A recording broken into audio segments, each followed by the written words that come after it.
இறைவன் பசியைப் போக்கிய வாழைப்பழம்.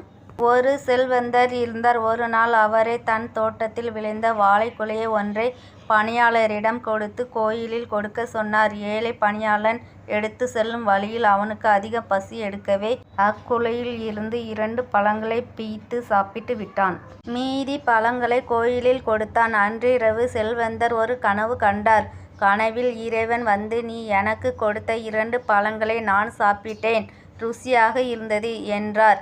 செல்வந்தனுக்கு மிக கோபம் வந்தது. ஒரு குலைப்பழம் கொடுத்திருக்க 2 மட்டும் இறைவனுக்கு போய் சேர்ந்திருக்கிறது, மீதி என்னவாயிற்று என கோபத்துடன் மறுநாள் காலை அந்த பணியாளரை கூப்பிட்டு விசாரித்தான். அவன் 2 பழங்களை பசியினால் தான் சாப்பிட்டதை ஒப்புக்கொண்டு மீதி குலையை கோயிலில் கொடுத்து விட்டதை சொன்னான். செல்வந்தனுக்கு புரிந்தது, அந்த ஏழை சாப்பிட்ட பழம் மட்டுமே இறைவனை சென்று அடைந்திருக்கிறது என்று.